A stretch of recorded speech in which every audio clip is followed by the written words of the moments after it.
Hi, I'm Donna Jordan from Jordan Fabrics. Today I'm going to show you how to make a quilt called Starbright. This is a quilt that looks kind of complicated, but it's actually made using only one block.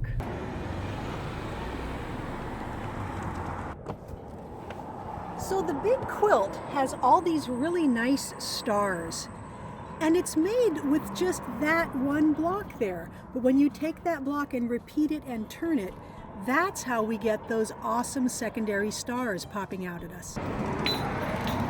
This pattern uses strips, so we're going to need a 40-piece jelly roll. I'm going to use this Benartex Dragonfly Dance jelly roll. It has lots of different colors and nice gold metallic accents. We also need a background fabric.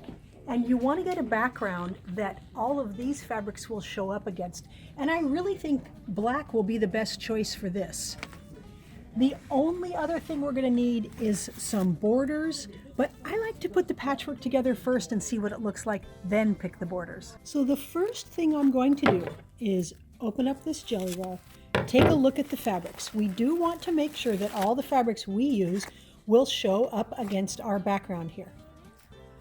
The pattern size that I'm going to make here, it only takes 33 strips and my roll has 40. So I'm going to take out 7 of the very darkest ones because they don't show up quite as well against this black as all these lighter colorful ones will. Now we're going to take each of these strips and we're going to cut it in half along the fold. We're going to be cutting different parts of the block from these two different stacks here, and if we split them like this, the colors will be distributed evenly throughout the pattern. I've got some of the strips, we're just going to set those aside, then we're going to subcut 2 different sizes, and all of the sizes for the subcuts are in the pattern. Cozy Quilts patterns are very, very easy to follow.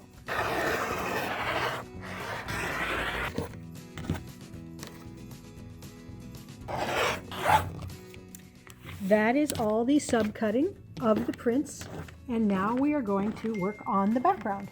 Now the background is also going to get cut into 2.5-inch strips. So if you have a solid color black jelly roll, you can use that instead of cutting your strips.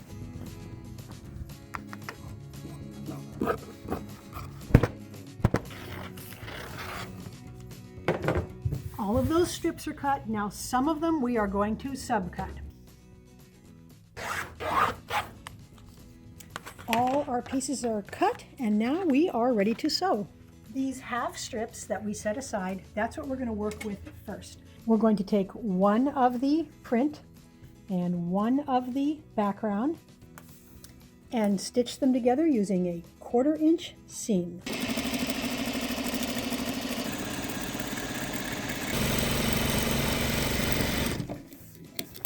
Now we want to finger press the seam towards the dark side here. So just open it up, and I like to use the palm of my hands here to kind of open it and then press, and that makes sure that it's nice and flat. I'm going to go ahead and stitch up all of these strip units. We're going to go ahead and get these ironed and steam pressed because that makes them a lot more stable. Even though we finger press them, you want to smooth it out and then give it a good amount of steam. These strip units are going to get subcut, but they're all going to get subcut to exactly the same size. So you can save yourself a lot of time if you will stagger them on your cutting board and layer them up. So don't layer up more than you feel comfortable cutting, but you can put them along a line here on your board and just keep going. And I've really only got 2 or 3 layers at once here. So I'm going to lay out the whole board and do one cutting. All of the strip units are all laid out here and they're all staggered so there's not too many layers and so we don't get extra bulk where these seam allowances are. Now I'm going to put my weight on top of my ruler here to help hold it in place, and then I can cut them all at the same time.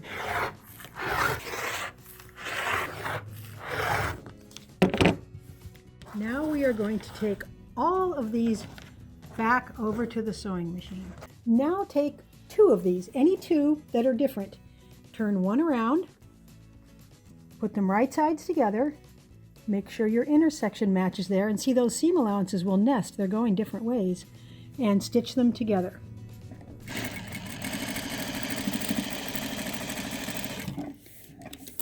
Open it up, finger press that seam to one side, and that block is done. So now I'm going to finish that with all the rest of them. Once they're all stitched up, you're still going to want to iron them, even though we finger press them, because they will lay much flatter. The next thing we need to make uses one of the background and two of these squares. We are going to sew these on the diagonal and then open them up, and they're going to be on opposite corners. So there's a couple methods you can use. The first method, we're going to draw on the back side of these triangles. So you can take a pencil or any sort of writing instrument that you like to use on fabric and make a line on the back. Now we're going to put these on here, and we're going to stitch just to the corner side of that line. So not right on the line, a little bit to the corner. That way you can fold it easier. So I'm going to want to stitch just a hair to that side of the line. Now, when I fold this open, the corners will meet. Now, you don't want to stretch this as you press. Just smash it down a little bit with your fingers. Now we'll do this second one.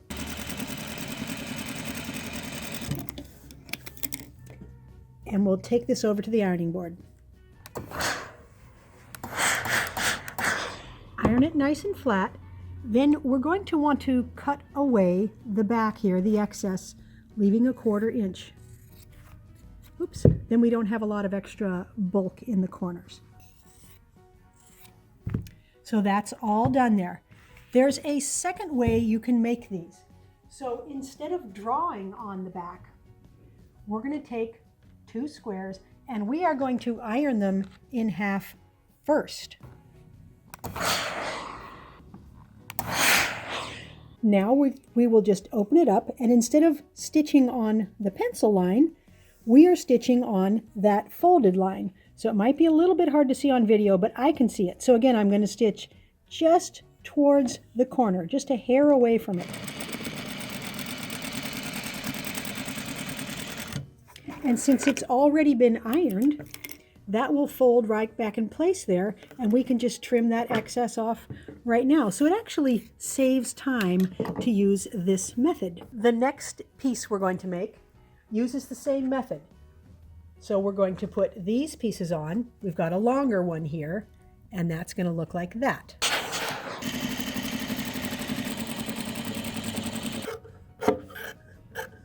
These are all the pieces we need to make our block.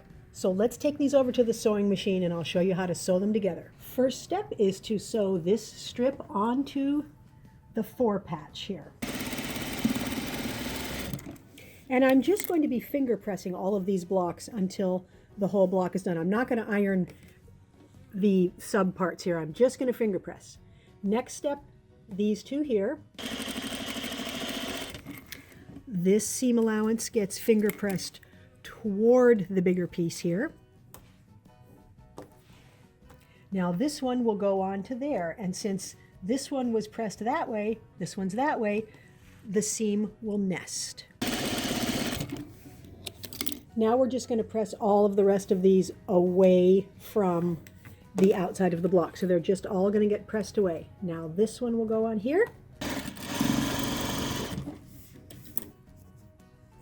Press the seam to the outside, and then this one on the bottom. Now I'm going to iron this block and make the rest of the blocks. All the blocks are done, and you can just lay the whole quilt out now, but it's a little bit easier if you take 4 blocks at a time and make this configuration. Now you're going to want to trade them around. You probably don't want the same fabric right next to itself there. But you can take 4 at a time and make these, and then we'll lay out the quilt.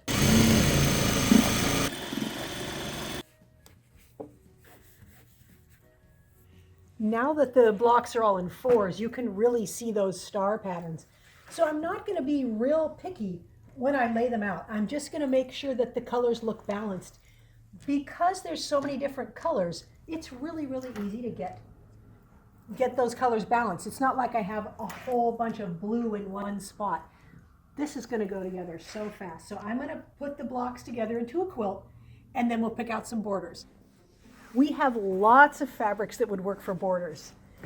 I like these colorful quilts where we can do almost any choice. Matt, I need your opinion. I need some border.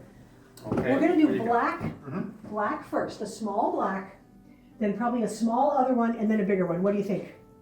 I see the blue with the green, Donna, as being quite nice with this. Okay. So I would probably use this dragonfly that has blue and green in it, and use that coming off the black. Okay. That green it'll pop off that black, and you really got something going. All right, that's what we'll It'll do. tan real nice. Now that the quilt is all loaded up, we're going to want to pick a thread that is a little bit different this time. Normally I will go with a lighter color. So I thought I would do this lavender or this nice aqua, but they're going to show up way too much on the black. So I'm thinking either the purple or the blue. And I think the blue will look good on the borders. It will look good in the patchwork. So we'll go with this color. For the quilting pattern, I've chosen one called Cypress because it actually looks like wings to me, and I think that will look really good on this quilt.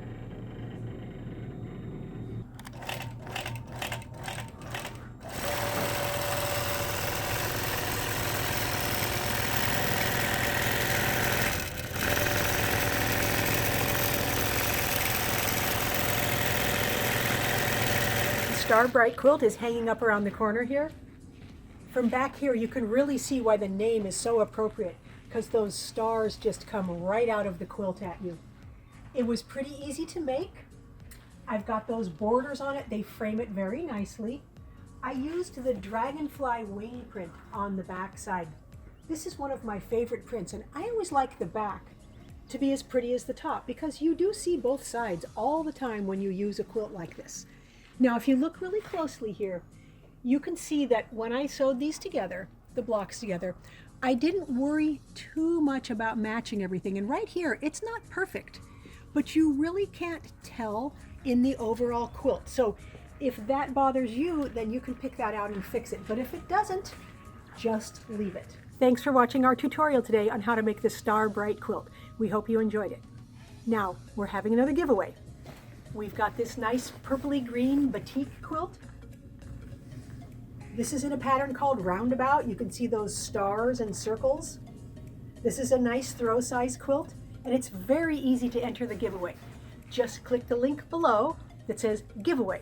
Put in your name and email address, and this is open to everyone worldwide. Good luck. Now, if you don't want to miss any of our tutorials, be sure to subscribe to our YouTube channel. Happy quilting!